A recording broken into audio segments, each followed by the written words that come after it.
चैतन्य महाप्रभु जब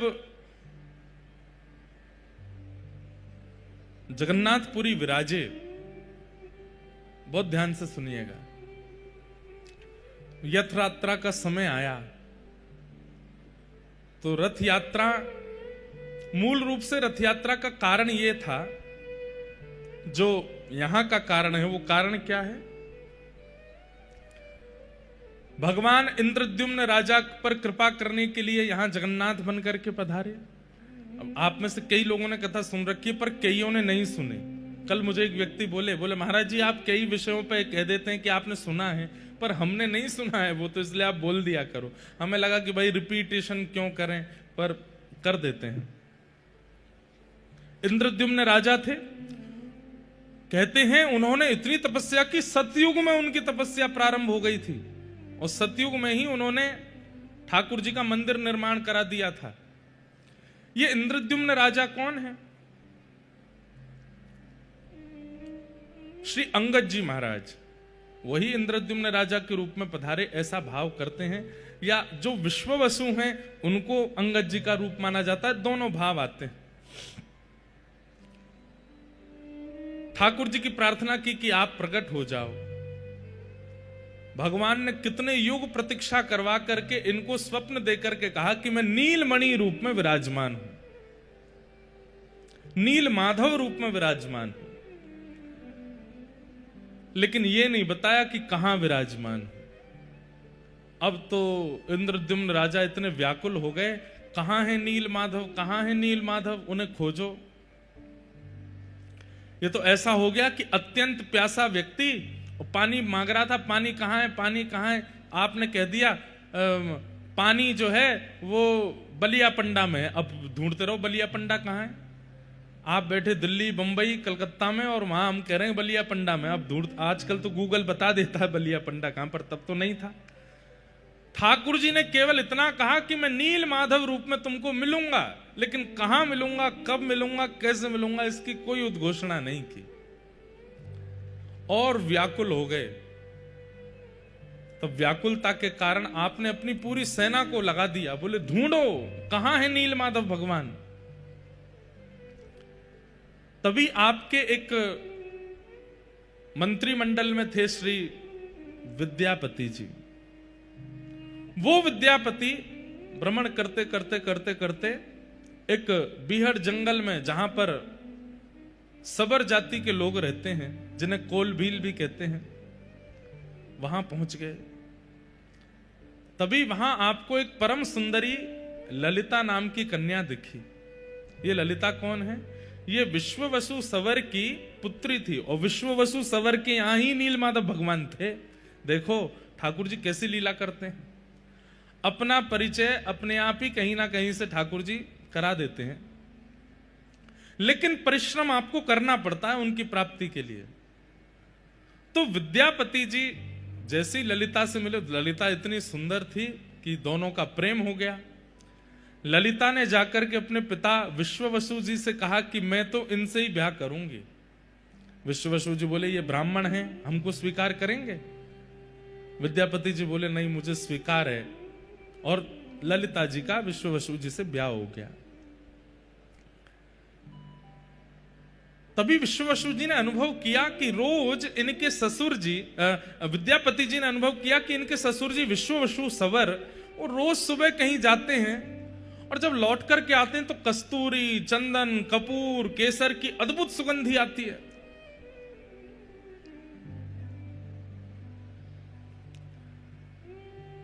खोज तो चल रही थी नीलमाधव भगवान की। तो विद्यापति जी ने ललिता जी से पूछा कि आपके पिताजी सुबह सुबह कहां चले जाते हैं भोर में, और इतनी सुगंधी आती है उनमें से, कहां जाते हैं वो? तो उन्होंने बताया कि वो अपने ठाकुर की सेवा करने जाते हैं। क्या ठाकुर हैं? बोले नील माधव। बोलो गंगा मैया की जय। परम कृपा, परम आनंद का विषय है हमारे मध्य में परम पूजनीय प्रातस्मरणीय श्री भगवत धाम हरिद्वार वाले पूज्य महाराज जी का आज आगमन हुआ है। आप सब लोग करतल ध्वनि के द्वारा पूज्य महाराज जी के श्री चरणों में प्रणाम करें। परम पूजनीय प्रातः स्मरणीय स्वामी श्री विवेकानंद जी महाराज, जिनकी कृपा दृष्टि दास पर सदा बनी रहती है, गंगा मैया का सुंदर भाव लेकर के चित्त में पूज्य महाराज जी पधारे हैं। साथ ही हमारे छोटे महाराज जी भी पधारे हैं। आप दोनों महापुरुषों को देख करके मन में एक ही भाव आता है, बोल जुगल जोड़ी सरकार की। ऐसी जुगल जोड़ी है पूज्य महाराज जी की। और यहां भगवत धाम की परंपरा में युगल आचार्य ही रहे हैं। जय हो।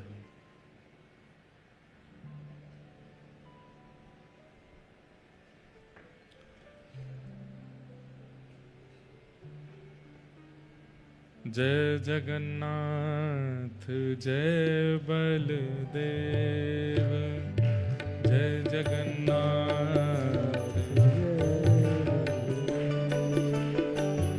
जय सुभद्रा जय नीलाचल धाम, जय सुभद्रा जय नीलाचल धाम,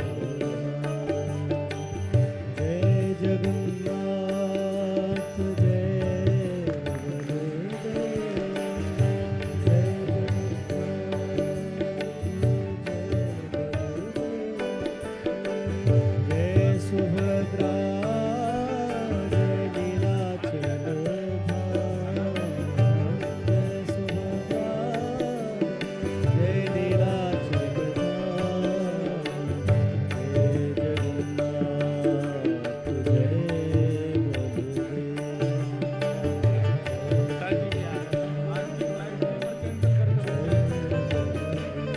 आज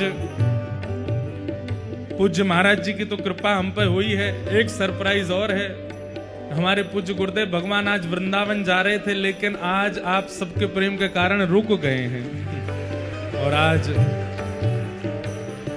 कथा में पुनः आपका भी आगमन हुआ है।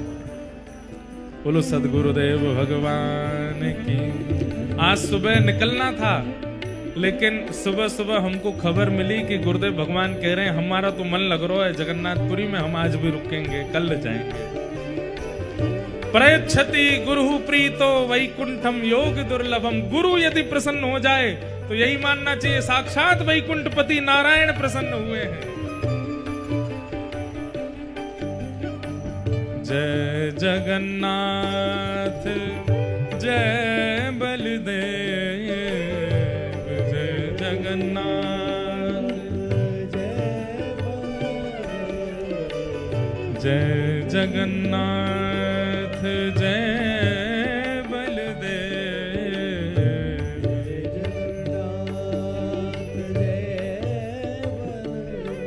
हे जय सुभद्रा जय लीलाचल धाम, सुभद्रा जय लीलाचल धाम,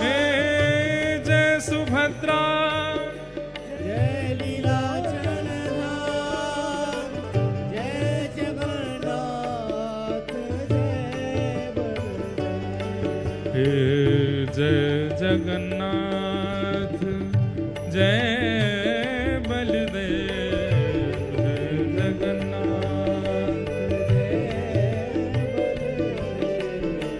जय सुभद्रा जय लीलाचल धाम,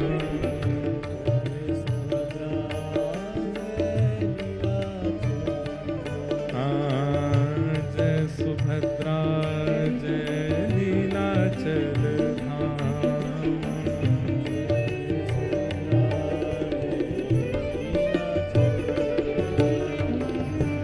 तो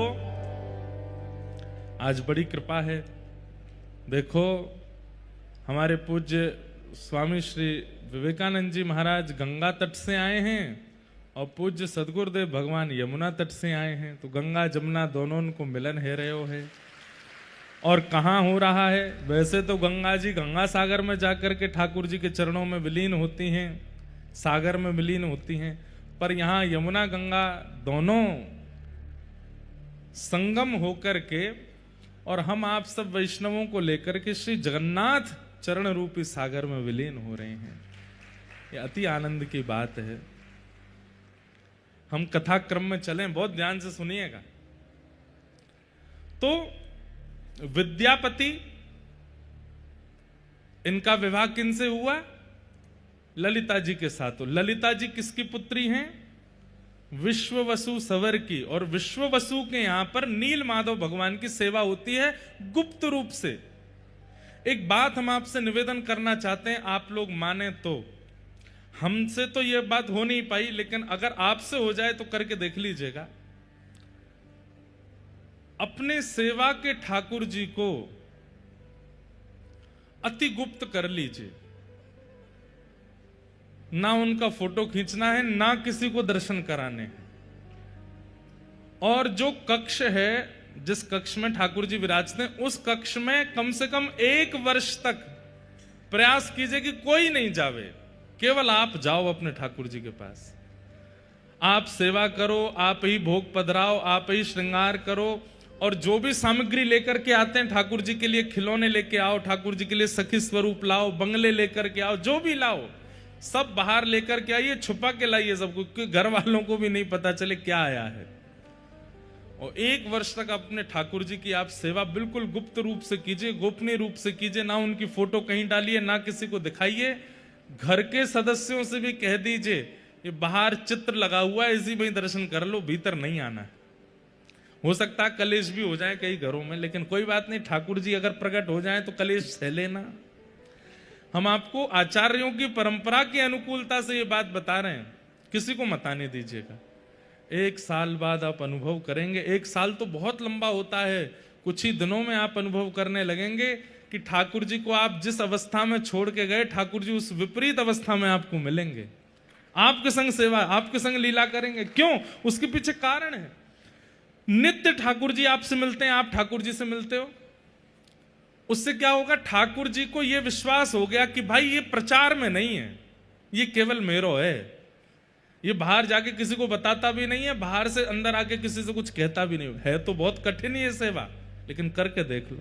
हम तो अपने लाल जी, हमारे बेचारे लाल जी तो सबके है गए, अब तो ये संभव नहीं, पर कभी ना कभी तो अवसर मिलेगा, हम करेंगे। किसी को मत दिखाओ, आप सेवा करो, आप ही भोग लगाओ, आप ही सामग्री पधराओ।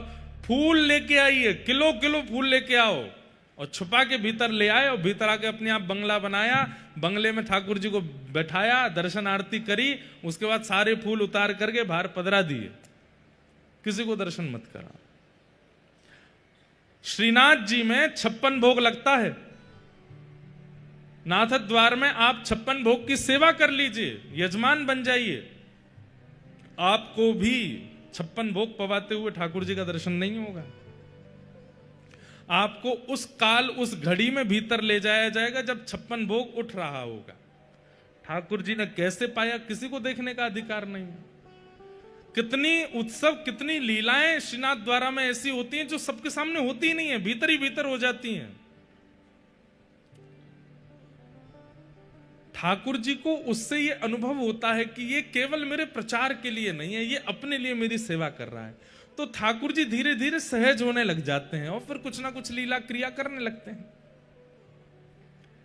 विश्ववसु सवर नील माधव भगवान की ऐसी ही सेवा करते हैं। किसी को नहीं पता, अपनी बेटी ललिता तक को दर्शन नहीं कराए हैं। लेकिन विद्यापति जी ललिता से कहने लगे, बोले मुझे भी तुम्हारे पिताजी के साथ उनके ठाकुर जी के दर्शन करने। ललिता बोली, बोलना मत इस बात को। मेरी इतनी आयु हो गई, मेरी मां के विवाह को इतने वर्ष हो गए, आज तक मां ने दर्शन नहीं किए, आज तक मैंने दर्शन नहीं किए, हमारे परिवार के बड़े बुजुर्गों ने दर्शन नहीं किए। वो किसी को नहीं लेके जाते साथ में। कहते हैं नील माधव भगवान है, और नील माधव भगवान चलते फिरते, उठते बैठते, खाते पीते सब करते हैं। हम लोग देखने के अधिकारी नहीं है, इसलिए केवल पिताजी जाते हैं वहां पर। आप लोग बहुत सावधानी से सुनिए, बड़ी गूढ़ और बड़ी आनंदमयी कथा है। विद्यापति तो अब मन में ठान लिए कि मुझे कैसे भी दर्शन करने हैं। इंद्रद्युम्न राजा ने इस कार्य के लिए भेजा है कि ढूंढ के आओ कहां है नील माधव भगवान। तो विद्यापति ऐसा व्यवहार करने लगे, पत्नी भोजन देती है, वो कहते हैं मन नहीं है, इच्छा नहीं है। पत्नी बात करती है तो थोड़े उखड़े उखड़े से रहते हैं। पत्नी सबके कारण पूछती है, बोल कारण क्या है, आप इतने उदास क्यों हैं? तो एक ही कारण देते हैं, नील माधव का दर्शन कराओ। एक दिन ललिता ने जाके अपने पिताजी विश्ववसु जी से कहा, पिताजी अगर आपको यह बात पता चले कि आपकी बेटी का परिवार गृहस्थ आश्रम खत्म हो रहा है तो आप क्या करेंगे?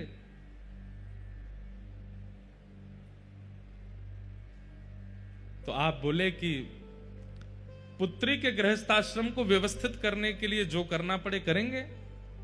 तो बोले मेरा गृहस्थ आश्रम अगर नील माधव भगवान के दर्शन करा करके संभलता हो तो आप क्या करोगे? मना कर दिया, बोले बिल्कुल नहीं, नील माधव भगवान के दर्शन नहीं होंगे, केवल नाम स्मरण कर लो, केवल चिंतन कर लो, दर्शन नहीं कराऊंगा मैं। चरणों में गिर गए ललिता, बोले मुझे दर्शन नहीं करने हैं, हम तो बचपन से सुनते आए हैं कि हम उनके दर्शन नहीं कर सकते, पर मेरे जो पतिदेव हैं ये हमारे परिवार के सदस्य अभी बने, इनको कैसे समझाएं हम? ये मुझसे बात नहीं करते, भोजन नहीं पाते, कुछ भी नहीं करते, आप कृपा कीजिए ना पिताजी, इनको दर्शन करा दीजिए। अनेक दिनों तक तो विश्ववसु मना करते रहे, लेकिन एक दिन पुत्री पर बहुत दया आ गई और नील माधव भगवान को कृपा करनी है, इसलिए उनके मन में भावना आ गई। बोले चलो ठीक है, तो दर्शन कराते हैं, लेकिन आंख पे पट्टी बांध के ले जाऊंगा ताकि रास्ता ना देख ले, नहीं तो रोज रोज पहुंच जाएंगे। विद्यापति बोले आप तो बस दर्शन करा दो। वो ठहरे विद्यापति, उनका नाम ही विद्यापति है। कहीं कहते हैं धान, कहीं कहते हैं सरसों की पोटली अपने कमर पर बांध ली और उसमें छेद कर दिया, और सुबह जब निकले हैं विश्ववसु ने आंखों पर पट्टी बांध दी है, लेकर के जा रहे हैं नील माधव भगवान का दर्शन कराने के लिए। सरसों गिरती जा रही है, आप जैसे ही ऊपर पहुंचे जाकर के पट्टी खोली, महाराज आहा नील माधव भगवान का दिव्य स्वरूप दर्शन करके आनंदित हो गए। बोले चलो हो गए दर्शन, अब वापस चलो। वापस लौट करके पुनः पट्टी बांध करके लेकर के आए। कुछ दिन प्रतीक्षा करते रहे विद्यापति, बोले अभी पौधे उग जाएंगे, उसके बाद तो रास्ता तो मिल ही जाएगा। लेकिन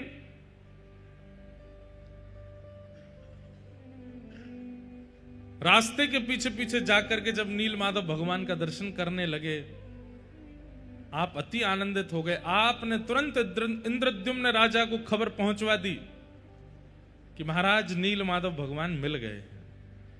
युगों से चली आ रही प्रतीक्षा इंद्रद्युम्न राजा की अब पूर्ण होने वाली है। आनंद के साथ नाचते गाते हुए इंद्रद्युम्न राजा आ रहे थे।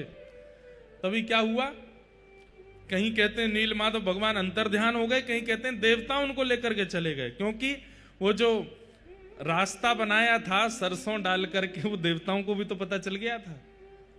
सोचिए, नील माधव भगवान की ऐसी सेवा विश्ववसु कर रहे थे कि देवताओं को भी नहीं पता कि वो कहां हैं। लेकिन वो सरसों का मार्ग देवताओं को भी मिल गया, तो कहते हैं देवता ले गए नील माधव भगवान को। इंद्रद्युम्न राजा आकर के कुंपित हो गए। सवर लोगों से युद्ध छिड़ने ही वाला था, तभी आकाशवाणी हो गई, बोले कि तुम चिंता मत करो, यही मेरा नील माधव स्वरूप प्रकट होएगा। बोले कहां जाओ? बोले चक्र तीर्थ पहुंच जाओ और वहां पर प्रतीक्षा करो, दारू ब्रह्म के रूप में मैं आऊंगा और तुम्हारे द्वारा सेवा स्वीकार करूंगा। अपनी पूरी सेना लेकर के इंद्रद्युम्न राजा चक्र तीर्थ पहुंचे। समुद्र के तट पर प्रतीक्षा कर रहे थे, तभी सुंदर दारू बहती हुई आ रही। कैसे पता चला कि ये ठाकुर जी हैं? तो शंख चक्र गदा पद्म चारों अंकित थे। हजारों की सेना लगा दी, लेकिन वो दारू, वो लकड़ी, ठाकुर जी का स्वरूप जिसमें अभी आकृति नहीं बनी है, उठा ही नहीं पा रहे हैं। खूब प्रयास किया, हाथियों से खिंचवाया, लोगों ने उठाया, लेकिन नहीं निकल पा रहे हैं। तब अंत तो गत्वा आकाशवाणी हुई कि जिसके लिए आए हैं उसी से उठेंगे।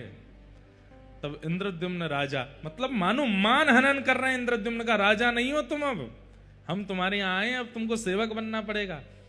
इंद्रद्युम्न राजा जैसे गए, विशाल दारू ब्रह्म को एक भुजा से ही उठा लिया। ठाकुर जी हल्के हो गए और कंधे पर बैठ करके सीधे उनके साथ चलने लगे। और सबसे पहले महाप्रभु जी का वह विग्रह आया गुंडीचा, जहां हम लोग कल या परसों में जाएंगे दर्शन करने।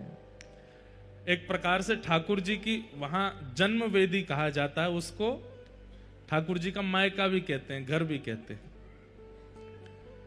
ठाकुर जी ने वहां आज्ञा कर दी कि हमारा स्वरूप निर्माण कराओ। अनेकों रूप बनाने वाले आए, अनेकों शिल्पकार आए, लेकिन कहते हैं छेना हथौड़ी उठाते हैं और जैसे ही करने लगते हैं तो जैसे किसी लोहे पर प्रहार करने पर खन्न आवाज और चिंगारियां निकलती हैं, ऐसे निकलने लगी। कोई ठाकुर जी का निर्माण नहीं कर पाया।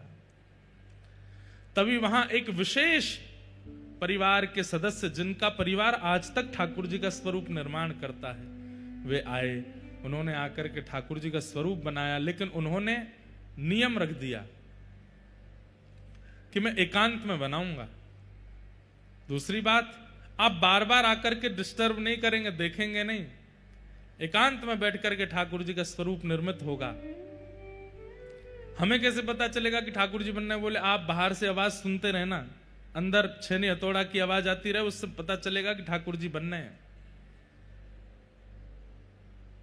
25 दिन 24 दिन की लगभग उन्होंने आज्ञा की, इतने दिन में ठाकुर जी बनेंगे। लेकिन 14 दिनों में ही आवाज आनी बंद हो गई। रानी घबरा गई, राजा घबरा गए। आपने व्याकुल हृदय से एक दिन प्रतीक्षा की और फिर प्रतीक्षा का बांध टूट गया। बोले कि ठाकुर जी वयोवृद्ध हैं जो बना रहे हैं, कहीं ऐसा नहीं हो भीतर ही पधार गए हों, देख तो लें एक बार। जैसे ही द्वार खोल करके देखा, महाप्रभु जगन्नाथ जी का सुंदर विग्रह वहां विराजमान। श्री बलभद्र जी महाराज, श्री सुभद्रा जी और श्री सुदर्शन जी, चारों रूप प्रकट हो गए। बोलो श्री जगन्नाथ महाप्रभु की। ठाकुर जी का स्वरूप प्रकट हो गया।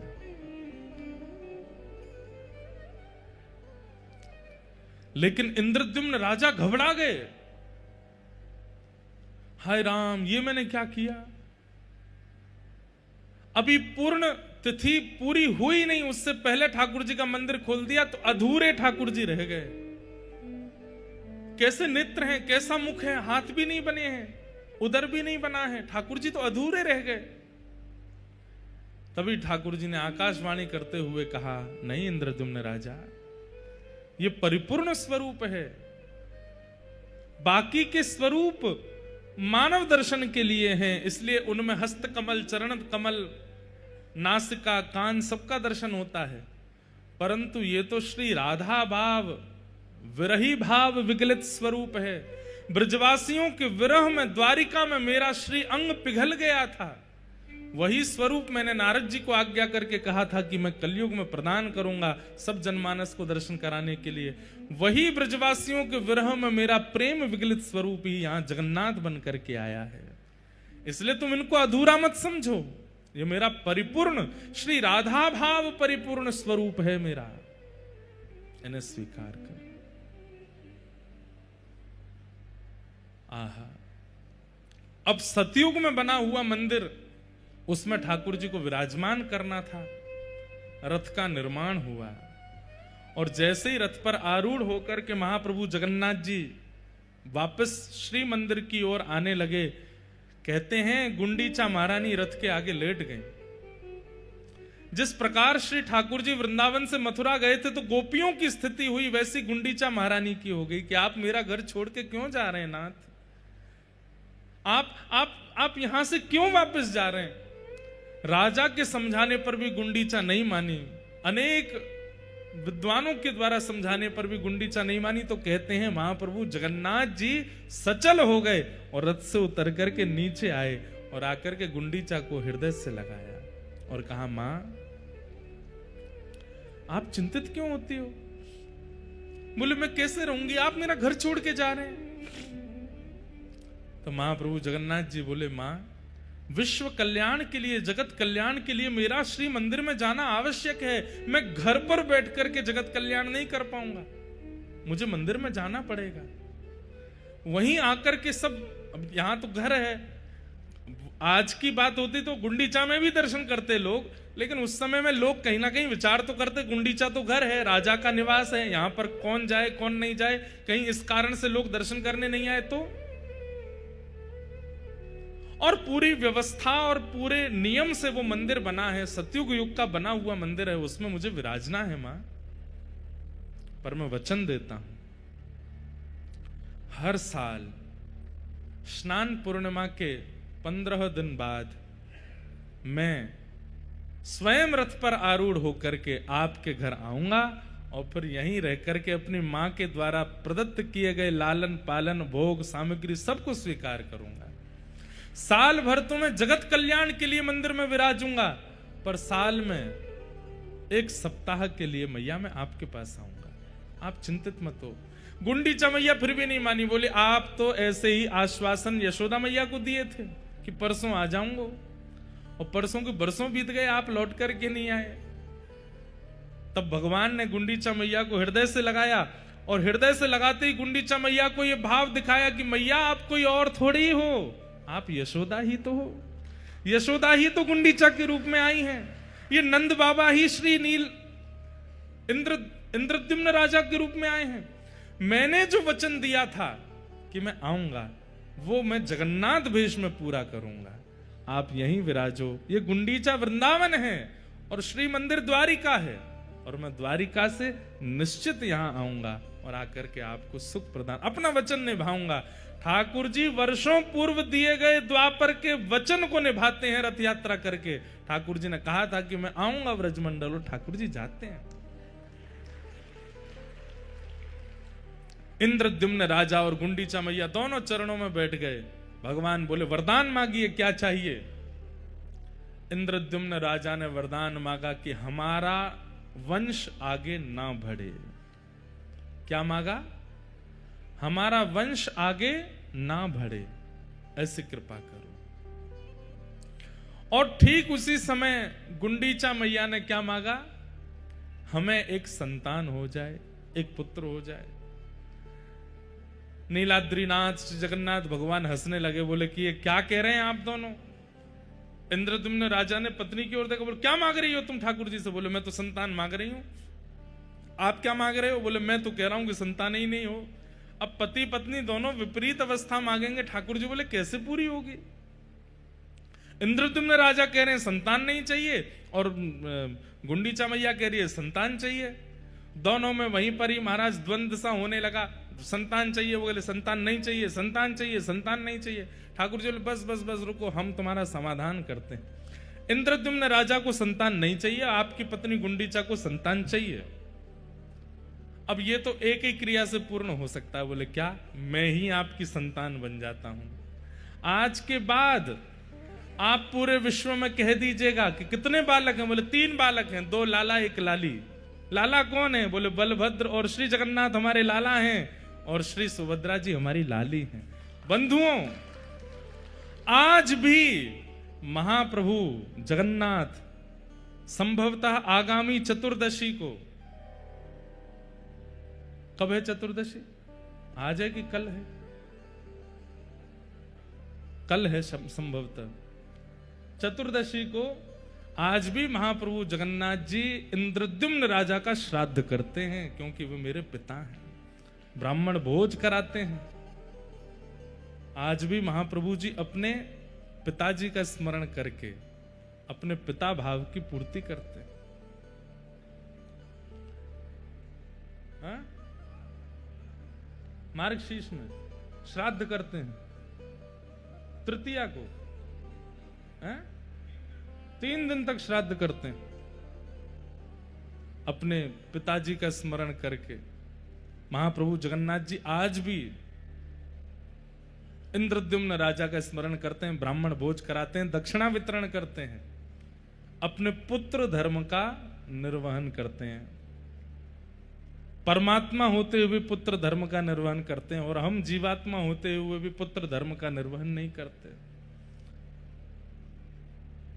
ठाकुर जी का ऐसा भाव। अब ये तो है एक भाव रथ यात्रा का, पर दूसरा भाव प्रकट करते हैं श्री चैतन्य महाप्रभु। श्रीमन चैतन्य महाप्रभु जब जगन्नाथपुरी पधारे, आपने यहां के उस समय के राजा से कहा कि आप हमको एक सेवा प्रदान कर दो। बोले क्या? महाप्रभु जगन्नाथ जी गुंडीचा जाएंगे, उससे पहले गुंडीचा मार्जन होगा, गुंडीचा को स्वच्छ किया जाएगा, गुंडीचा को बढ़िया कलशों में जल भर भर के धोया जाता है, बुहारा जाता है, सुंदर झाड़ू लगाते हैं, पोंछते हैं, सुंदर बनाते हैं। ठाकुर जी आ रहे हैं। राजा ने कहा कि प्रभु आप तो हमारे पूजनीय हैं, हमारे वंदनीय हैं, ये सेवा तो सेवक लोग कर लेंगे ना, आपको करने की क्या आवश्यकता है? चैतन्य महाप्रभु बोले कि ये सामान्य झाड़ू पोंछा की सेवा नहीं है। जगन्नाथ महाप्रभु की रथ यात्रा, कोई गुंडीचा देवी के दर्शन के लिए जाते हैं, वहां मां को कृपा करने के लिए जाते हैं, ये भावना तो एक है, पर मूल भावना तो ये है ठाकुर जी द्वारिका से वृंदावन जा रहे हैं। राजा ने कहा ठाकुर जी तो द्वारिका से वृंदावन कभी नहीं गए, द्वारिका आने के बाद ठाकुर जी का वृंदावन गमन तो हुआ नहीं। तब श्री चैतन्य महाप्रभु कथा सुनाते हैं, बोले कि एक बार गए। कब गए हैं? कुरुक्षेत्र में सूर्य ग्रहण हुआ था, और सूर्य ग्रहण के काल में सब द्वारिकावासी कुरुक्षेत्र पहुंचे हैं, और यहां से सब ब्रजवासी भी कुरुक्षेत्र पहुंचे हैं। ना तो ब्रजवासियों को पता है कि वहां द्वारिकाधीश और द्वारिकावासी आ रहे हैं, ना द्वारिकाधीश और द्वारिकावासियों को पता है कि यहां ब्रजवासी आ रहे हैं। केवल द्वारिकावासी और ब्रजवासी गए नहीं, पूरे भारतवर्ष के लोग वहां इकट्ठे हुए थे सूर्य ग्रहण पर यज्ञ करने के लिए। लेकिन जैसे ही सूर्य ग्रहण काल में वहां सब एकत्रित हुए, तब धीरे धीरे खबर उड़ने लगी, और उड़ते उड़ते ठाकुर जी तक पहुंची कि ब्रजवासी यहां आए हुए हैं। ब्रजवासियों का नाम सुनते ही, यहां आए हुए हैं सुनते ही, ठाकुर जी इतनी तत्परता से पूरी व्यवस्था में लगे थे। सूर्य ग्रहण में ऐसे यज्ञ होगा, ऐसे हवन होगा, ऐसे वेद पूजन होगा, पाठ होगा। लेकिन जैसे ही सुना कि ब्रजवासी आए, ठाकुर जी तो बल दाऊ दादा से बोल, दाऊ दादा आप ही संभालो, अब मैं संभाल नहीं पाऊंगा। चिंतित हो गए ठाकुर जी। इच्छा तो हो रही है मैं कैसे भी ब्रजवासियों के सन्मुख पहुंच जाऊं, लेकिन एक कदम बढ़ाते ही ठाकुर जी रुक जाते हैं। बोले किस मुंह से जाऊं? मैया पूछेगी लाला इतने दिनान बाद आयो है तो कहा जवाब दूंगो? नंद बाबा मुंह को गोद में उठावे को आएंगे तो मैं किस मुंह से उनकी गोद में जाऊंगो? मधुमंगल श्रीदामा तन सुखा मन सुखा धन सुखा, ये सबरे सखा, ये मोते कहेंगे लाला तेने बढ़िया सखा बनो हमारो, इतने साल है कि मिलो नहीं, मैं कहां उत्तर दूंगो? तो ठाकुर जी हर एक घड़ी बाद सोचते हैं कि अब मैं जाऊं ब्रजवासियों से मिल के आऊं, लेकिन फिर रुक जाते हैं, मैं कहां कहूंगा?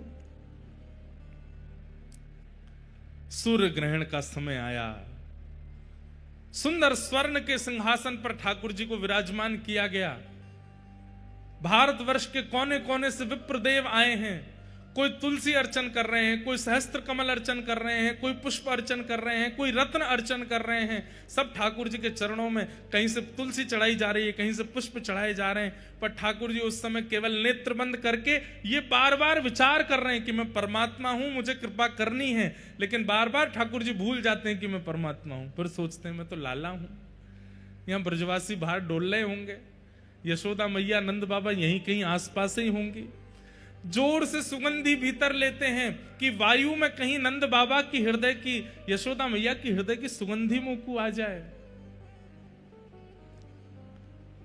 यहां नंद बाबा को पतो चली कि द्वारिकाधीश आए हैं, हमारो लाला आयो।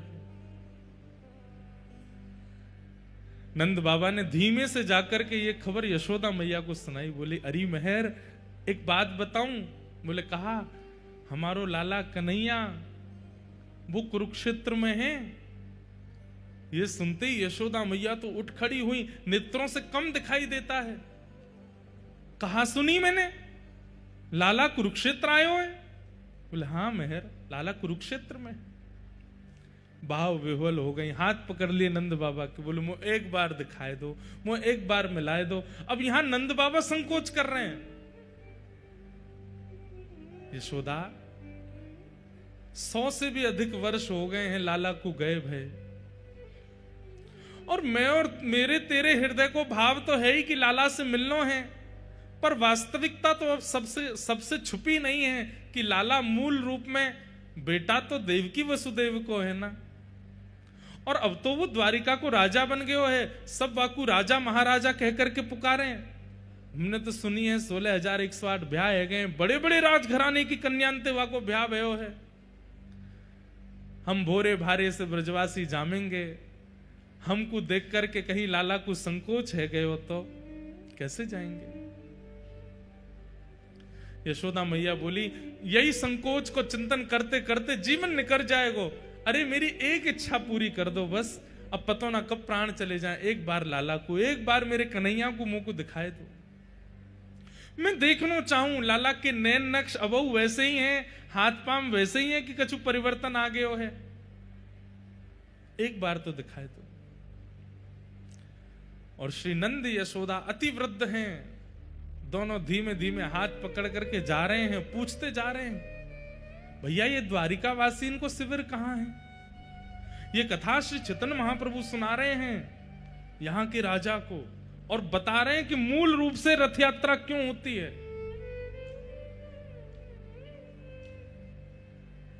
पूछते जा रहे हैं द्वारिका वासी कहां है। जैसे ही द्वारिका के शिविर में पहुंचे, और वहां तो असंख्य लोग नर नारी घूम रहे हैं, और सब कोई माला जाप कर रहे हैं, कोई मंत्र जाप कर रहे हैं, कोई आराधन कर रहे हैं, कोई देव पूजन कर रहे हैं, क्योंकि अब ग्रहण काल है।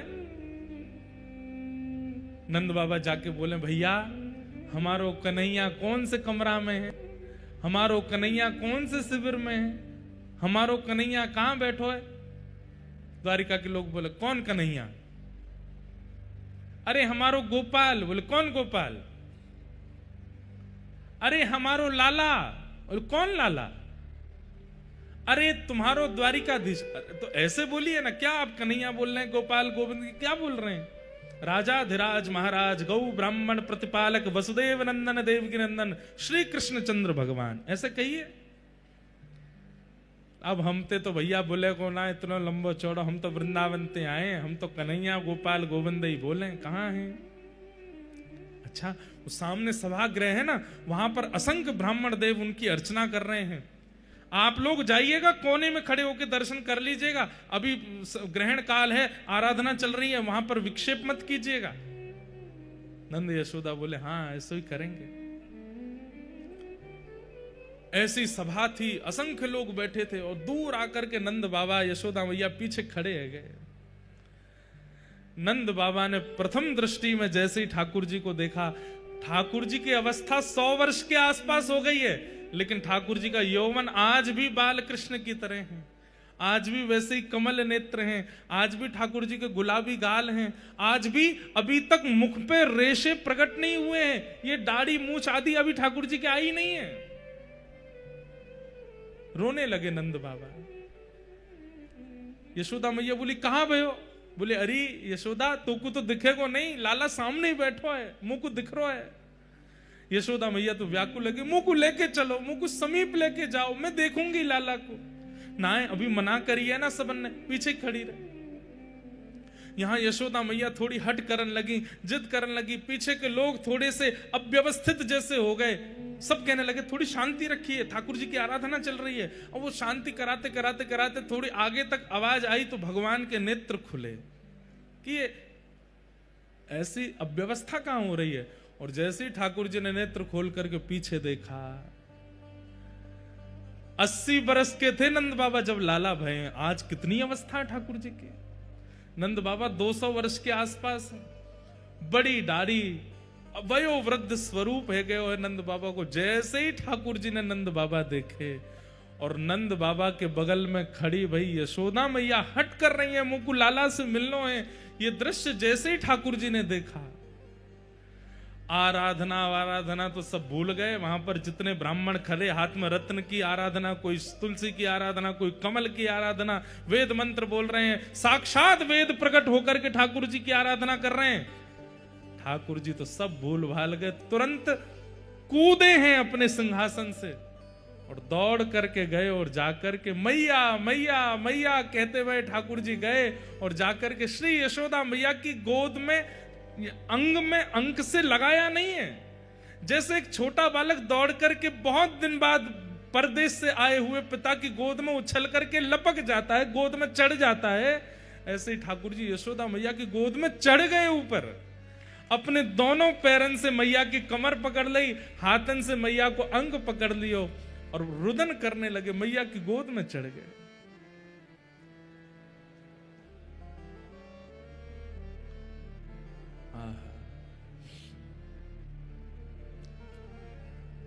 यशोदा मैया रुदन कर रही हैं।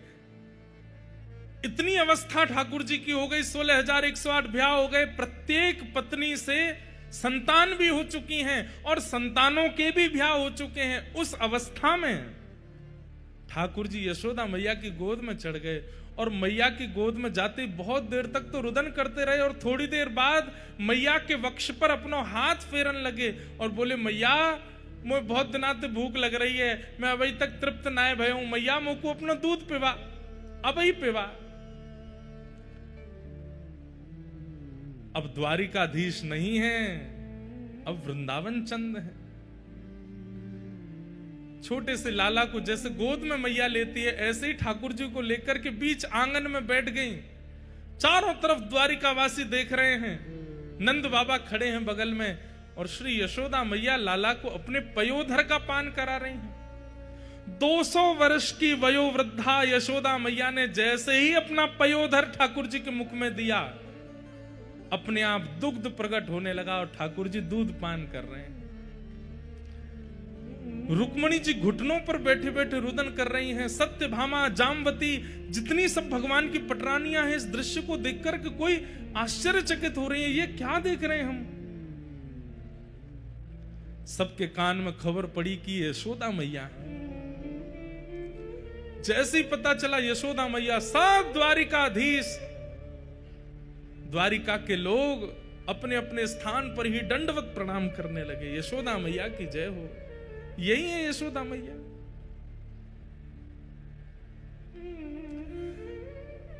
दूर से दाऊ दादा को पता चली कि मैया आई हैं, दौड़ करके आए और बोले, मैया मैं तो बचपन से ही कहता आया हूं, तुम या कन्हैया को ही ज्यादा प्रेम करो, आज भी वाकू अपना पयोधर पे बाई दी। और मैं, मैया ने तुरंत अपनी दूसरी गोद कही, लाला तू भी आ जा। और श्री दाऊ दादा भी लेट गए हैं गोद में और दाऊ दादा दूसरा पयोधर पान कर रहे हैं। दोनों मैया के पयोधर का पान कर रहे हैं। रेवती महारानी बलराम जी की पत्नी देखकर कि वे भी रुदन कर रही हैं, सब भावुक हो गए हैं। यशोदा मैया के नेत्रों से प्रेमाश्रु झर रहे हैं। लाला के एक एक अंग को टटोल रही हैं। लाला का सिर कैसे है, केश कैसे हैं, कान कैसे, मस्तिष्क कैसे, नासिका कैसी, आंख कैसी, सब कुछ आज तक वैसा ही है जैसे वृंदावन में थे ठाकुर जी। कोई परिवर्तन नहीं हुआ।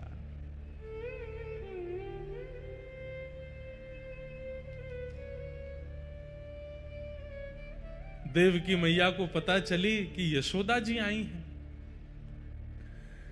जैसे ही देवकी मैया आई, मैया ने आकर के प्रणाम किया। यशोदा मैया बोली, लाला जी कौन है? बोले, मैया जी मैया है, देवकी मैया है। देवकी मैया नाम सुनते ही यशोदा मैया उल्टा प्रणाम करने लगी, चरण पकड़ने लगी। और चरण पकड़ने तो देवकी मैया संभाल रही, मैया जी कहा कर रही हो आप? अरे यशोदा, आज तक तुम्हारी चर्चा ही सुनी है, आज भी लाला, भले ही लाला मेरो है पर पूरी द्वारिका में चर्चा यूं ही होवे, यशोदा नंदन लाला है। आज भी जन्माष्टमी के दिन सब यशोदा के लाल भजो, यशोदा के लाल भजो कहकर के ही गावे। आज पहली बार मिली हो, आपको हृदय से लगाऊं। यशोदा मैया बोली, मैं आपके हृदय से लगवे योग्य नहीं हूं, आपके चरणन की अधिकारिणी हूं। क्यों? ऐसा क्यों कह रही हो? बोली या यशोदा के प्राण तो कब के निकल गए होते, या यशोदा के प्राण पखेरु तो कब के वैकुंठ पहुंच गए होते। अगर देवकी ने कन्हैया को जन्म देकर के वृंदावन नहीं पहुंचे होते तो यशोदा को अस्तित्व नहीं है। तो आपने कृपा करके लाला को जन्म दियो और जय लाला वृंदावन आयो, हमारो जीवन बनके, हमारो सार बनके, हमारो सर्वस्व बन करके आयो, हमें सर्वस्व प्रदान करवे के काज में आपके चरणन को प्रणाम करूं। और हंसी में यशोदा मैया कहने लगी, मैया तो आप ही हो, मैं तो लाला की धाई मां हूं। जैसे मैया की अनुपस्थिति में बालक की सेवा करे, मैं तो वो हूं। ये सुनकर के देव की मैया रुदन करने लगी। यशोदा जी से बोली, मां ऐसे मत कहो, आप पूरे द्वारिकावासी से पूछ लो, लाला आपसे कितनो स्नेह करे। नंद बाबा की गोद में चढ़ गए ठाकुर जी। ठाकुर जी मानो जैसे बिल्कुल बाल अवस्था में आ गए हों। अब बिल्कुल द्वारिकाधीश जैसी लीला नहीं करने। द्वारिका के लोगों ने कभी ठाकुर जी को ऐसे देखा ही नहीं, कभी यशोदा की गोद में, कभी नंद बाबा की गोद में, और यहां दाऊ दादा जिनसे सब डरते हैं। जगन्नाथपुरी में भी श्री दाऊ दादा से ही डरते हैं सब, महाप्रभु जी से कोई नहीं डरता। वो दाऊ दादा भी आज इतने बालवत अपनी क्रिया कर रहे हैं।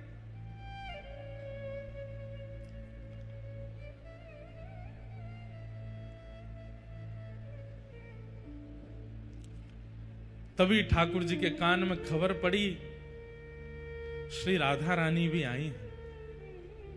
राधा रानी का नाम सुनते ही ठाकुर जी थोड़े गंभीर हो गए, और गंभीर अवस्था में आकर के मैया को तो भीतर बिठाया, सब पत्नियों से मिलवाया, सब क्रिया करी, और अवसर जानकर के ठाकुर जी बोले कि किशोरी जी नहीं आएंगे, मैं ही जाऊंगा।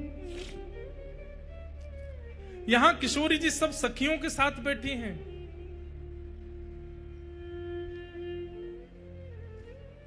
तभी बैठी बैठी किशोरी जी अचानक कहती हैं, ललिता ऐसो क्यों लग रहा है कि द्वार पर श्री कृष्ण आए हैं, तू देख तो। ललिता जी बोली, कृष्ण नहीं आए हैं, हमें अभी अभी पता चली है कि उनकी तो आराधना चल रही है, बड़े बड़े विप्रदेव आकर के उनकी अर्चना कर रहे हैं, वो बड़े व्यस्त हैं, वो कहां से आ जाएंगे यहां पे। किशोरी जी बोली, नहीं ललिता, तू एक बार जाकर के देखना, मुझको ऐसा लग रहा द्वार पर श्री कृष्ण खड़े हैं। विशाखा जी बोली, आपको क्यों ऐसा अनुभव हो रहा है। किशोरी जी बोली, अभी अभी जो ब्यार चली ना वायु की, वह ब्यार में श्री कृष्ण के तन की सुगंधी है, और ये सुगंधी आज 100 वर्ष बाद मेरी नासिका को प्राप्त भई है। मेरा हृदय मयूर नृत्य कर रहा है, मुझको पूर्ण रूपेण विश्वास है, तुम द्वार पे जाके देखो श्री कृष्ण खड़े हैं। ललिता विशाखा जैसे ही गई और जैसे ही द्वार से पर्दा हटा करके देखा, लाल नेत्र हैं ठाकुर जी के, अश्रु बिंद भरे हैं नेत्रों में, और श्याम सुंदर चुपचाप खड़े हैं नीची नजर करके, और खड़े खड़े मानो जैसे कोई कहने में तो थोड़ी अतिशयोक्ति लगती है, लेकिन अत्यंत व्याकुल व्यक्ति या अत्यंत आत्मग्लानि से भरा हुआ व्यक्ति होता है, जिससे बस ये लगता है मैं मुख कैसे दिखाऊं। ऐसे ठाकुर जी दोनों हाथ समेटे नीची नजर खड़े वहां खड़े हैं। देख करके तुरंत समस्त अष्ट सखियां आदि सब गोपियों ने सब तुरंत दंडवत प्रणाम किया। आज 100 वर्ष की प्रतीक्षा के बाद ठाकुर जी दिखे। ललिता विशाखा जी बोल रही हैं, लेकिन मुख से शब्द नहीं प्रकट हो रहे हैं। कह रही हैं, श्याम सुंदर आप यहां क्यों खड़े हैं, भीतर चलिए। किशोरी जी बुला रही हैं। ठाकुर जी बस सिर हिला के इशारा कर रहे हैं, मैं अधिकारी नहीं हूं भीतर जाने का। यहां भीतर किशोरी जी व्याकुल हो रही हैं और बार बार बस यही देख रही हैं, इतना समय, इतना विलंब क्यों लग रहा है, क्यों नहीं आ रहे हैं श्याम सुंदर। जैसे ही किशोरी जी बाहर निकलने के लिए अपने आसन से उठी, तभी ललिता जी बोली, देखो श्याम सुंदर आप भीतर नहीं जा रहे, किशोरी जी बाहर आ रही हैं। जैसे ही ठाकुर जी ने सुना कि किशोरी जी आ रही हैं, तो अरे वो क्यों श्रमित हो रही है, मैं चल रहा हूं ना भीतर। तुरंत ठाकुर जी भीतर गए, और आज 100 वर्ष के पश्चात किशोरी जी की दृष्टि के सामने ठाकुर जी हैं, और ठाकुर जी की दृष्टि के सामने श्री किशोरी जी हैं। शब्द नहीं है। ये द्वारिका व्रज मिलन जब हुआ है कुरुक्षेत्र में, उस समय वार्ताएं नहीं हुई हैं, केवल सब मौन मौन है, एक दूसरे को देख करके ही आनंदित हो रहे हैं। सबके मन में बस एक ही भाव आ रहा है कि बोल करके किसी संवाद को प्रारंभ क्यों करें। इतने वर्ष बाद नेत्रों को श्याम सुंदर दिखे, देख लो इन्हें। ठाकुर जी किशोरी जी के चरणों में बैठ गए और चरणों में बैठ करके कहना तो चाहते हैं कि मुझे क्षमा कर दो, लेकिन कह नहीं रहे हैं। केवल हाथों से जब चरण स्पर्श किए तो स्पर्श मात्र से किशोरी जी को यह अनुभव हो रहा है कि ठाकुर जी क्षमा प्रार्थना कर रहे हैं। बंधुओं, प्रेम की एक अवस्था है, ध्यान से सुनिएगा, कि हमारा प्रेमी भले ही हमसे दूर चला जाए, हमारा प्रेमी भले ही हमसे बात ना करे, हमारा प्रेमी भले ही हमें वर्षों तक दिखाई ना दे, लेकिन फिर भी उसके प्रति हमारे चित्त में दोष उत्पन्न ना होना, यह प्रेम का स्वरूप है। ठाकुर जी द्वारिकाधीश बन गए, 16,108 ब्याह हो गए, इतना सब कुछ हो गया, लेकिन ब्रजवासियों ने कभी कोसा नहीं ठाकुर जी को। छलिया, कपटी आदि आदि जो भी कहती हैं, कहने के बाद तुरंत अपनी बातों को समाप्त कर देती हैं।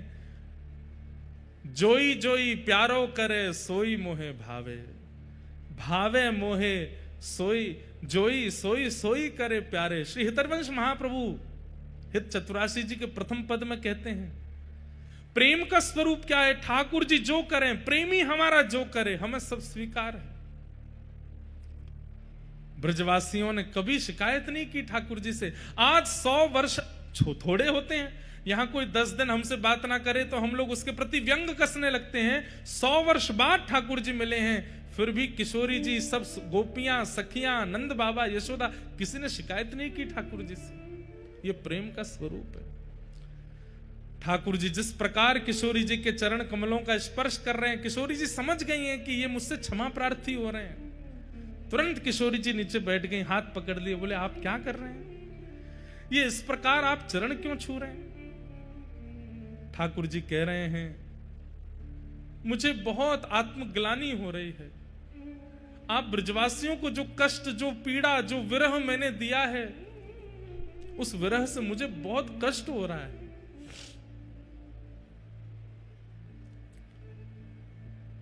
किशोरी जी ने हस्त कमल पकड़े, बोले नहीं, आपने हमें कोई विरह नहीं दिया। आप ही तो कहते हैं कि विरह में प्रकट किए गए अश्रुबिंद वो चित्त का मार्जन करते हैं, चित्त की शुद्धि होती है। अरे किसी के 1 दिन की शुद्धि, किसी के 10 दिन की शुद्धि। हम ब्रजवासी कितने सौभाग्यशाली हैं, हमारे तो 100 वर्ष की शुद्धि कर दी है आपने।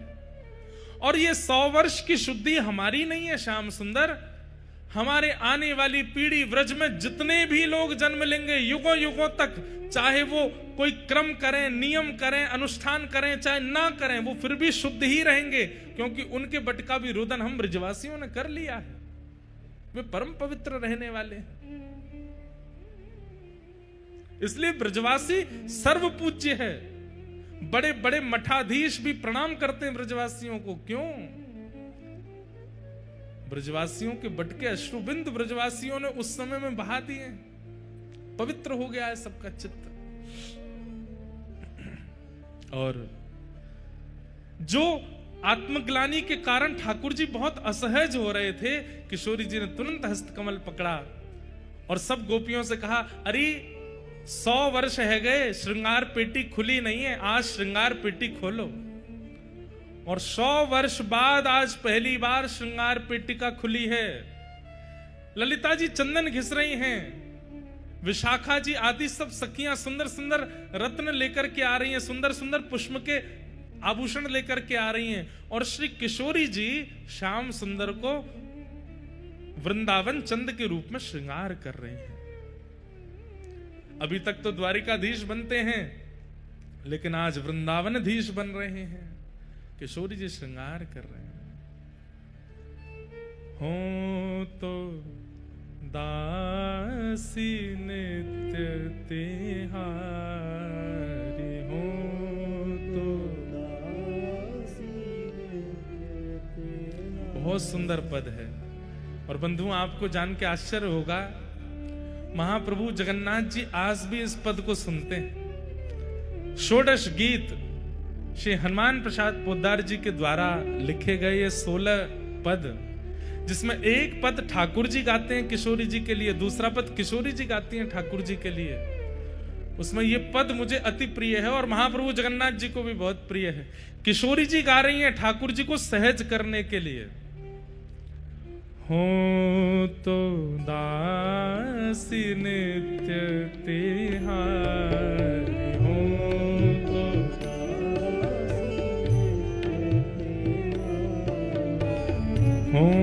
तो दासी नित्य तिहारी,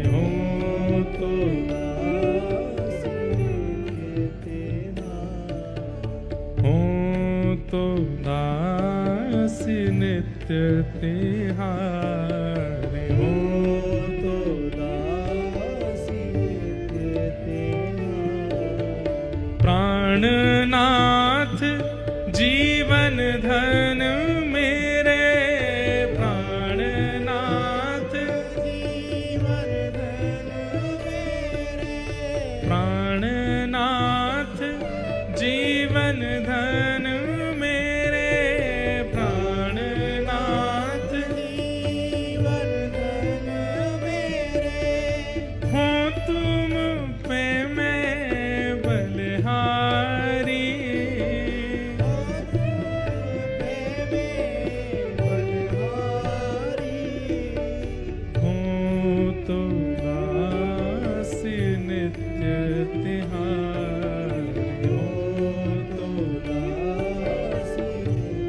बंधुओं, जो ठाकुर जी के प्रति वात्सल्य भाव रखते हैं उनके लिए अलग भाव है, जो ठाकुर जी के प्रति सख्य भाव रखते हैं उनके लिए अलग भाव है। लेकिन जिनका भी ठाकुर जी के प्रति दासी भाव है और ठाकुर जी की वह स्वयं को गोपी मानते हैं, ठाकुर जी को प्रियतम मानते हैं, उनको ये पद याद कर लेना चाहिए और नित्य अपने ठाकुर जी को शयन कराते समय ये पद गाना चाहिए। हो तो दासी नित्य तिहारी, हो तो दासी नित्य। शब्द सुनिएगा।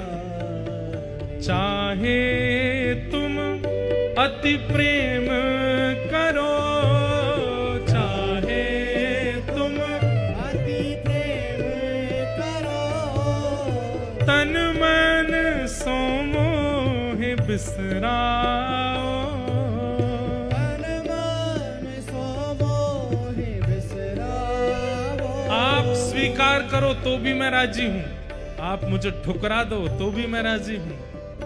हाँ, तन मन सो मोह बिसराओ, तन मन सो मोह बिसराओ। और चाहे द्रोह करो त्रासो मोहे, चाहे द्रोह करो त्रासो मोहे, और दुख देह मोहे छिटकाओ, और दुख देह मोहे छिटकाओ।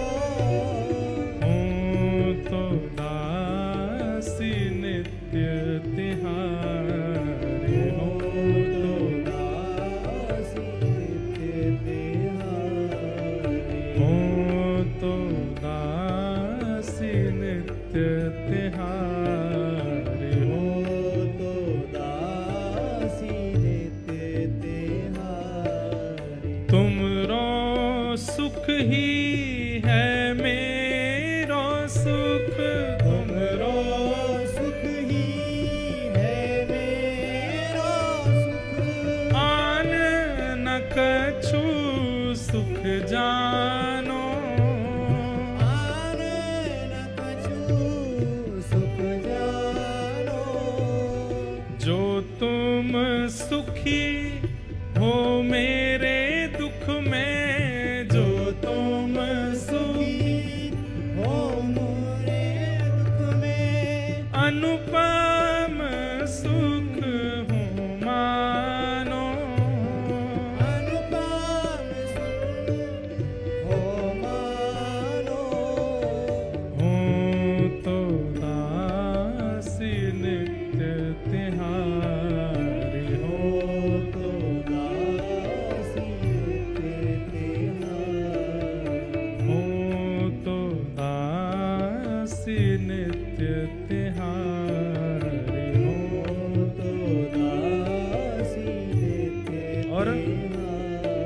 दास का भाव क्या है? मैं अपने सुख के लिए कुछ नहीं करता, आपको सुख मिले उस क्रिया से मैं सुख भोगता हूं। सुख भोगू तुमरे सुख कारण, सुख भोगू तुम्हारे सुख कारण। सुख भोगू, सुख भोगू मतलब मैं सोऊंगा भी केवल इसलिए ताकि सुबह उठ करके आपकी सेवा में मुझे आलस ना आवे। मैं पाऊंगा भी इसलिए ताकि मेरे शरीर में वह शक्ति आवे कि मैं आपके दर्शन कर सकूं। मैं अपने लिए कुछ सुख नहीं भोगूंगा। कहते हैं कि जगन्नाथपुरी के गंभीरा में जब चैतन्य महाप्रभु सोते नहीं थे, पाते नहीं थे, तब राय रामानंद आदि जो सेवा में रहते थे वे जाकर के महाप्रभु जी के चरणों में प्रणाम करते कि महाप्रभु जी कुछ पा लीजिए। तो महाप्रभु जी मना करते, मुझे सुख नहीं है। तब महाप्रभु जी के संग में सेवक जन जो थे वे आचार्य चरण कभी कभी झूठ बोल देते और वे कहते, आपको जगन्नाथ जी से मिलना है ना, आप चाहते हैं ना कि श्याम सुंदर आपसे मिलने के लिए आए, तो अति सहज अति सरल चेतन महाप्रभु बन जाते और कहते, हाँ मैं तो चाहूं कि वो मुझसे मिले। बोले वो तभी मिलेंगे, कल मुझे मिले थे, मुझसे मिलके कह रहे थे मैं कृष्ण चैतन्य से मिलूंगा। सुनते ही महाप्रभु जी आनंदित हो जाते, ठाकुर जी ने तुमसे कहा वो मुझसे मिलेंगे, कहां मिलेंगे, कब मिलेंगे? लेकिन उन्होंने तो कहा है वो तब मिलेंगे जब आप प्रसाद पाओगे। चैतन्य महाप्रभु तुरंत कहने लगते, जल्दी लेकर के आओ, जल्दी भात परोसो, जल्दी दालमा दो, जल्दी मुझे पवाओ। वो प्रसाद पाते, खूब प्रेम से पाते और पाने के बाद तुरंत पकड़ लेते। अब बताओ ना, मैंने प्रसाद पा लिया, कब मिलेंगे? तब दूसरे सेवक बोलते हैं, कल रात्रि ठाकुर जी मुझे भी मिले थे। अच्छा, कहाँ मिले थे, कैसे लग रहे थे, क्या कह रहे थे? ठाकुर जी कह रहे थे, बोले कृष्ण चैतन्य यदि शयन करेंगे तो मैं उनसे मिलूंगा। तुरंत महाप्रभु जी लेट जाते, चद्दर ओढ़ लेते और जल्दी जाओ बाहर, यहाँ से दिए बुझा दो, मैं शयन करूंगा, क्योंकि ठाकुर जी ने कहा है शयन करूंगा तो वो मुझसे मिलेंगे। ऐसे सेवक जन महाप्रभु जी को बहाना दे दे करके सुलाते हैं, खिलाते हैं। अपनी इच्छा से नहीं सोते, अपनी इच्छा से नहीं पाते हैं। प्रेम मार्ग बहुत कठिन है बंधुओं, या तो इस मार्ग में आइएगा नहीं, और आइएगा तो आपसे बड़ा सौभाग्यशाली कोई नहीं।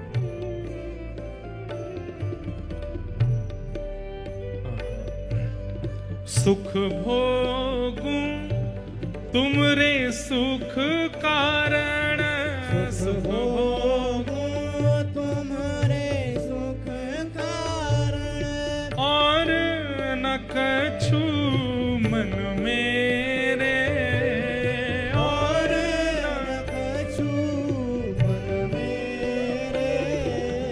हो तो दासी नित्य तिहारी, हो तो दासी नित्य तिहारी। हो तो दासी नित्य तिहारी, हो तो दासी नित्य तिहारी। और तुम्हें सुखी नित देखन चाहो, तुम्हें सुखी नित देखन चाहो।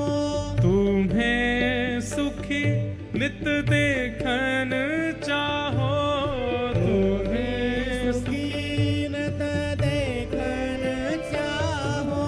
निस दिन सांझ सवेरे,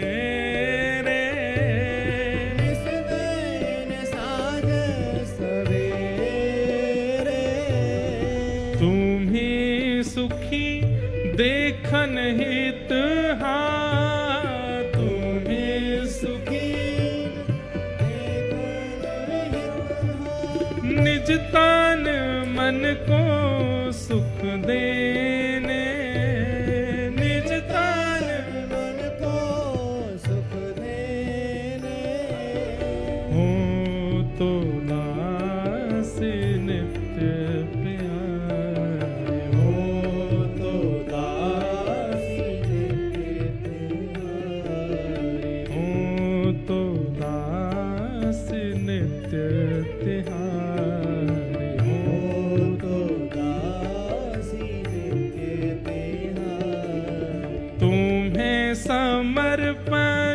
कर अपने को तुम्हें समर्पण कर अपने को नित तब रुचि को सेने नित तब रुचि को सेने तुम्हें समर्पण कर अपने को तुम्हें समर्पण कर अपने को नित तब रुचि को सेना नित तब रुचि को सेने हूँ तो दासी नित्य तिहारी हो तो दासी नित्य तिहारी हूँ तो दासी नित्य तिहारी हो तो दासी नित्य किशोरी जी इतना दासत्व प्रकट कर देती हैं, स्वयं को दासी भाव में इतना ले आती हैं, ठाकुर जी से अब सहन नहीं होता।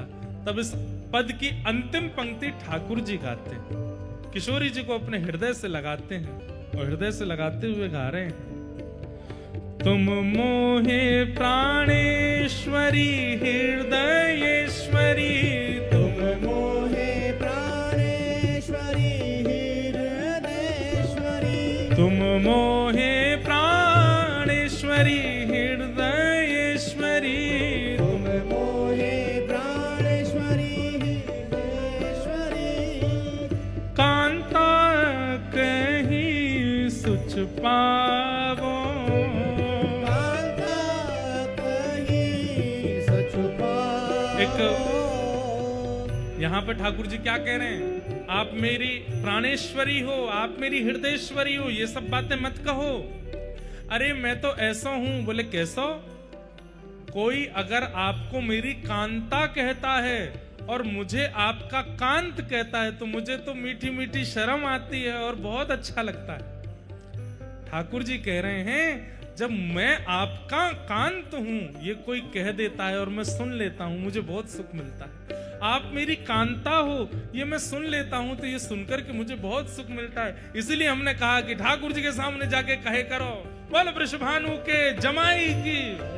ठाकुर जी बड़े खुश है जाएं, ठाकुर जी इतने आनंद में आ जाएं। बोले किसी रूप में मैं आपका कांत हूं और आप मेरी कांता हो। किसी ने ये बात आकर के कही, ये मुझे बहुत सुख मिलता है।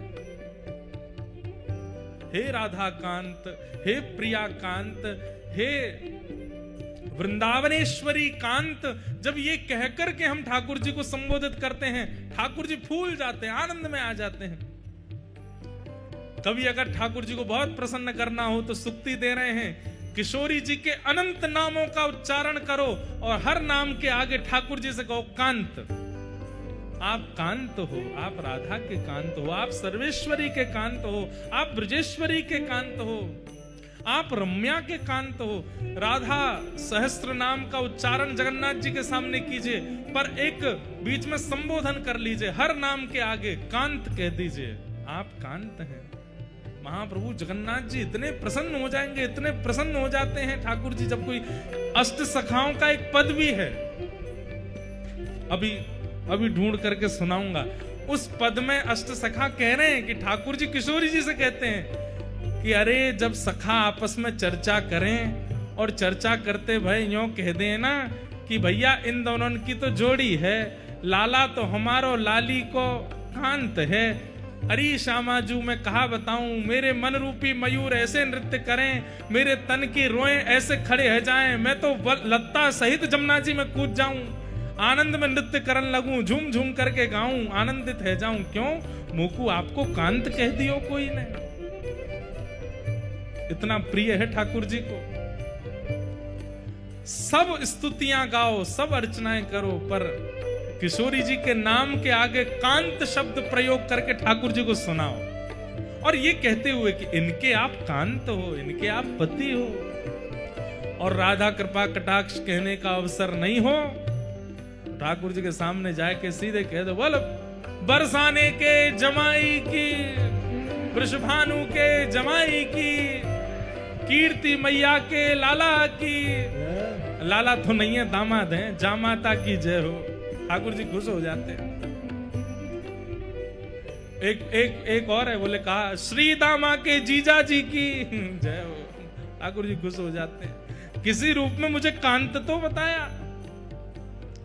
तुम मोहे प्राणेश्वरी हृदयेश्वरी, तुम मोहे प्राणेश्वरी हृदयेश्वरी, कांता कहीं सुच पावो, कांता और कहीं सच पावो। ठाकुर जी के सामने जाकर के किशोरी जी के नाम गाओ और हर नाम के आगे कांत कहो। और श्री बरसाना में किशोरी जी के सामने जाके गोपाल सहस्त्र नाम गाओ और गोपाल जी के नाम के आगे कांता कहो। इनकी कांता है किशोरी जी, हमारो प्रणाम स्वीकार करो। किशोरी जी को भी सुख मिलता है। हो तो दासी नित्य तिहारी, हो तो दासी नित्य तिहारी, हो तो दासी नित्य तिहारी, हो तो दासी नित्य तिहारी। याते हो स्वीकार करो सब, याते हो स्वीकार करो सब, यद्यपि मन में सकुचाओ, यद्यपि मन में सकुचाओ। वैसे तो मेरे मन में बहुत संकोच हो गए किशोरी जी, पर कोई आपको कांत कहकर के मुंह को बुलावे तो मैं वाकु स्वीकार करूं। मुझ को बहुत आनंद आ रहा है। हो तो दासी नित्य तिहारी, हो तो दासी नित्य तिहारी, हो तो दासी नित्य तिहारी, हो तो दासी नित्य तिहारी, हो तो दासी नित्य तिहारी, हो तो दासी नित्य तिहारी।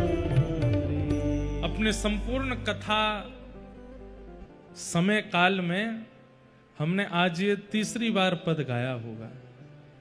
इससे पहले 2 बार और गाया है। और हमारी एक बात है कि हमको जो बहुत प्रिय लगता है वो सबसे कम बोलते हैं, सबसे कम गाते हैं कथा में। जो बहुत प्रिय होता है वो सबसे कम उसका प्रयोग करते हैं कथा में। किशोरी जी और ठाकुर जी का कुरुक्षेत्र में रास विहार हुआ। ठाकुर जी ने 100 वर्ष बाद रास किया। पूरे ब्रजवासियों के पास खबर फैल गई कि द्वारिकाधीश कन्हैया हमारो आए गयो है।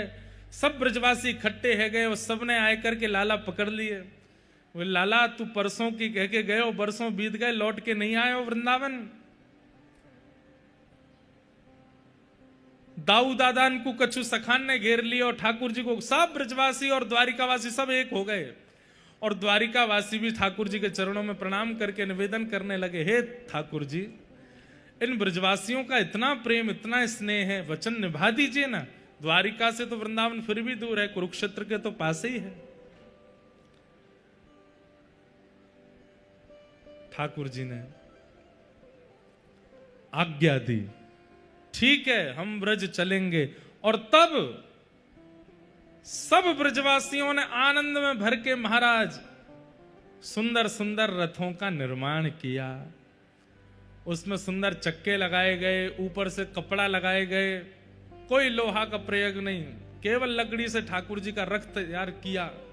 और एक रथ में श्री ठाकुर जी विराजमान भये, एक रथ में श्री बलभद्र जी विराजमान भये, एक रथ में सुभद्रा जी और सब द्वारिका के लोग विराजमान भये। जैसे हमारे सब पंडा पुजारी लोग रथ में कितने चढ़ जाते हैं, कोई गिनती नहीं उनकी। कई बार तो गिनती करने पर आता है 500 पंडा पुजारी चढ़े हैं एक ही रथ के ऊपर।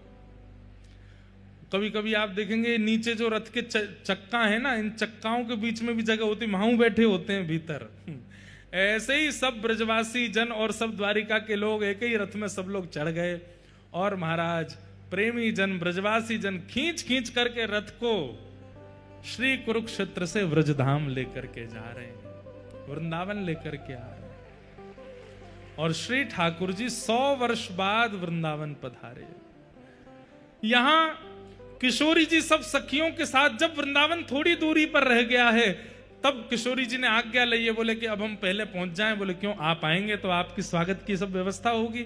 तो सब ब्रजवासी जनों ने द्वारिका के लोगों से कहा कि अब थोड़ी दूर व्रज रह गया है, आप ही रथ खींच के लाओ, हम ब्रज में जा रहे हैं, सब व्यवस्था करें। ठाकुर जी ने सबसे कही, बोले कि देखो मेरो जैसो वृंदावन में छोड़ के गयो वैसो ही करियो, कछु अतिशयोक्ति मत करियो। ना बोले लाला वैसो ये वृंदावन ने साफ सफाई तो करेंगे, लाला आ रहा है इतने दिनों बाद।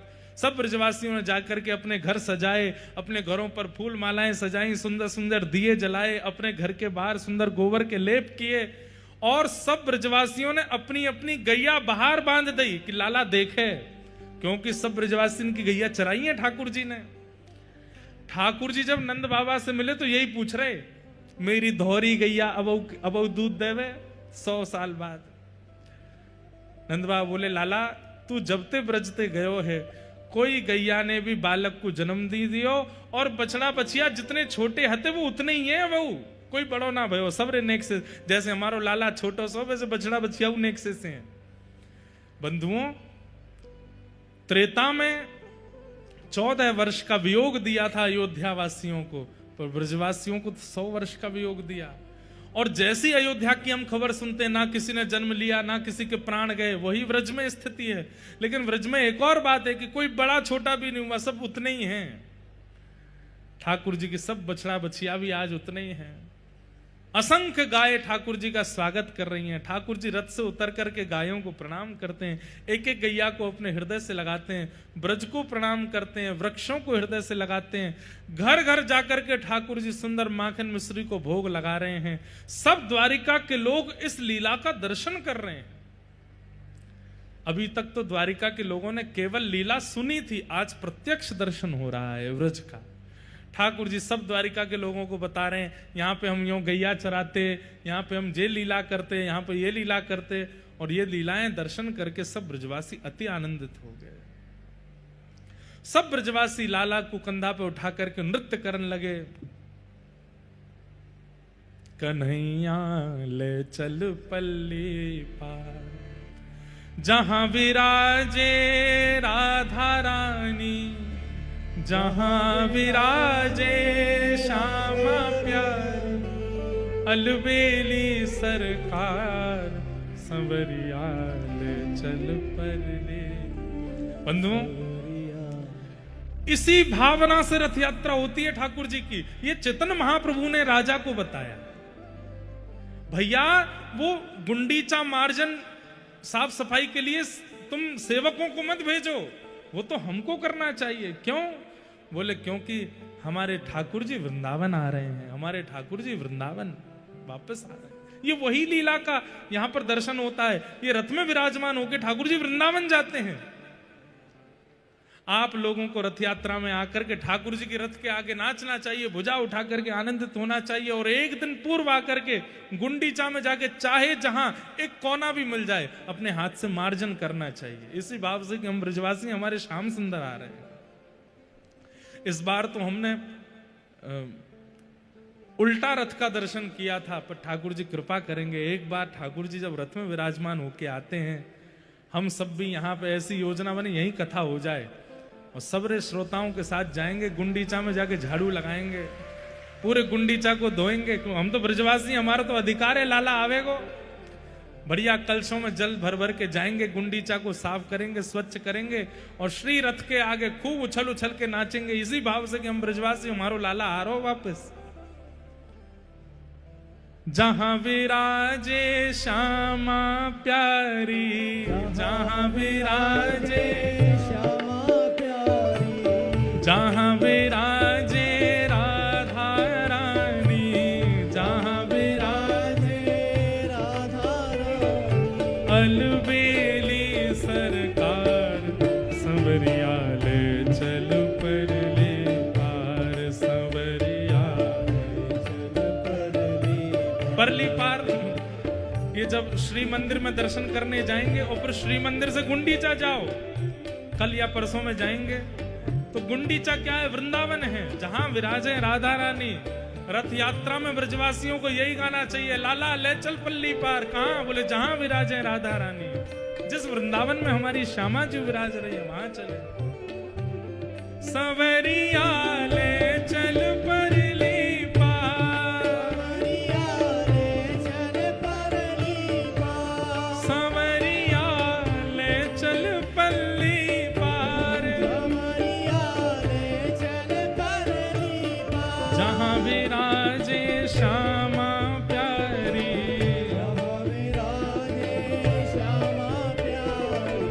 जहां विराजे वृषभानु दुलारी, आल बेली सरकार सवरिया ले चल परले पार, सवरिया ओ सवरिया ले चल परले पार,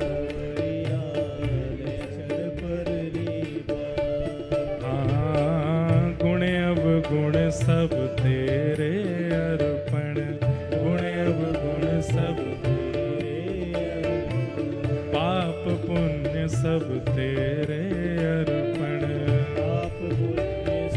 और हाँ बुद्धि सहित मन तेरे अर्पण, यह जीवन भी तेरे अर्पण, यह जीवन भी तेरे, मैं तेरे चरणों की दासी, मैं तेरे चरणों की दासी, मैं तेरे चरणों की दासी, और तू मेरे प्राण आधार, सवरिया ले चल पल्ली पार, हे सवरिया ले चल पल्ली पार, जहां विराजे राधा रानी, जहां विराजे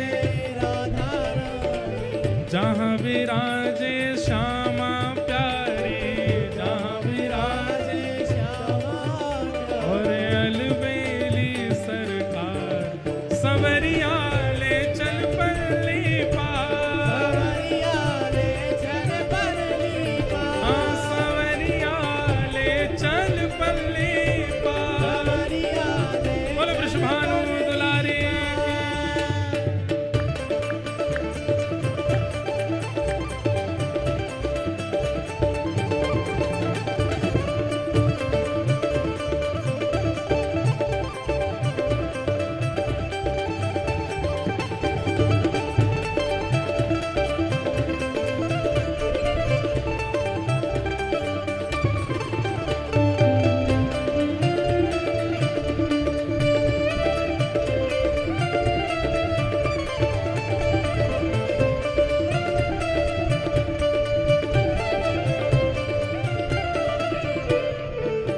और यहाँ यशोदा ही गुंडीचा मैया के रूप में क्या कह रही हैं?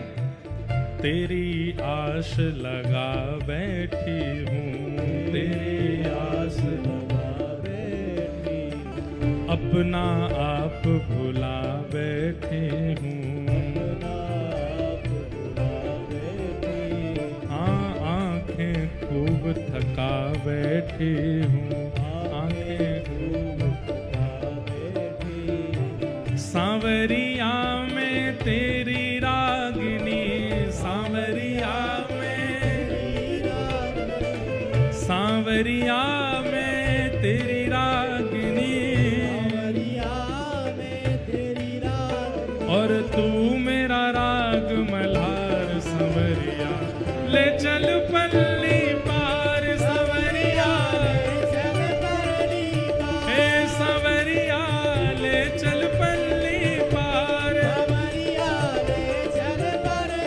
सांवरिया में तेरी रागिनी, सांवरिया में, ओ सांवरिया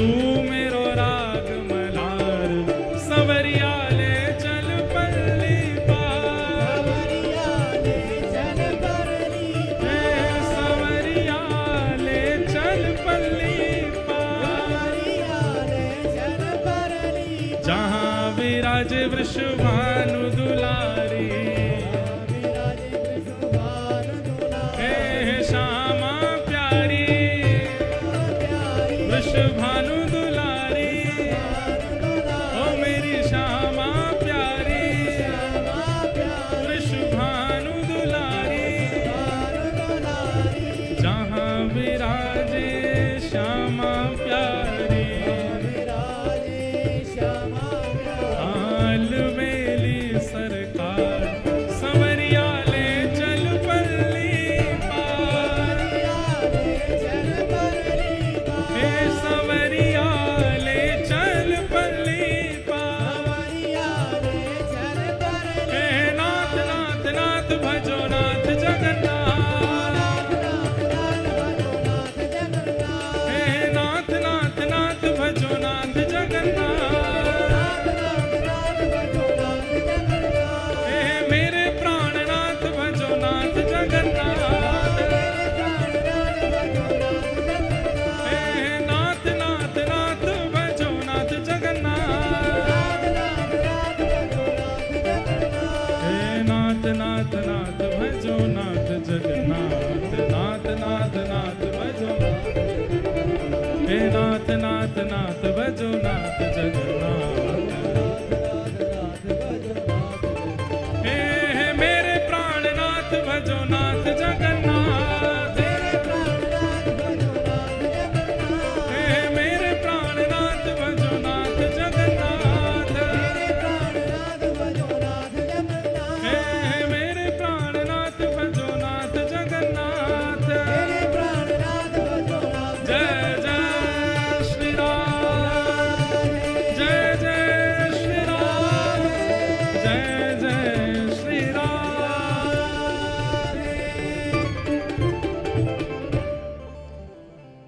संवरिया ले चल पल्ली पार संवरिया ले चल परली पार जहाँ विराजे प्यारी श्यामा प्यारी जहाँ विराजे प्यारी श्यामा प्यारी अलबेली सरकार संवरिया ले चल पल्ले पार संवरिया ले चल परली पार श्री जगन्नाथ महाप्रभु की तो रथ यात्रा का मूल रूप क्या है? महाप्रभु जगन्नाथ जी पहली बात तो अपने वचन निभाते हैं। जो मैया से कह कर के गए कि मैं परसों आऊंगा, उस भावना की पूर्ति ठाकुर जी करते हैं। और दूसरी भावना श्री चैतन्य महाप्रभु प्रकट करते हैं कि कुरुक्षेत्र ग्रहण काल के समय श्री ठाकुर जी ब्रजवासी रथ बनाकर के ठाकुर जी को लेकर के गए हैं वृंदावन, इसलिए ठाकुर जी वृंदावन गए हैं।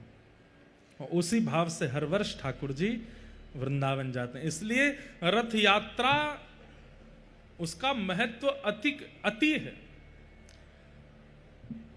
गुंडीचा में जन्म वेदी है ठाकुर जी की, वहां विराजमान श्री जगन्नाथ जी का दर्शन करने का पुण्य, उसका लाभ कितना, उसका पुण्य कितना है। असंख्य असंख्य अश्वमेध यज्ञ, असंख्य असंख्य तीर्थ यात्राओं का फल केवल महाप्रभु जगन्नाथ जी को जन्म वेदी पर विराजमान दर्शन करने मात्र से प्राप्त हो जाता है, जब गुंडीचा में विराजते हैं। इस बार हमने दर्शन किए गुंडीचा में, और गुंडीचा में ठाकुर जी अलग ही लगते हैं। यहाँ जो ठाकुर जी दिखते हैं, गुंडीचा पहुंचते ही ऐसे लगते हैं लाला बन गए, छोटे से गोपाल जी मैया के पास आए हैं, उसी भाव से लगते हैं।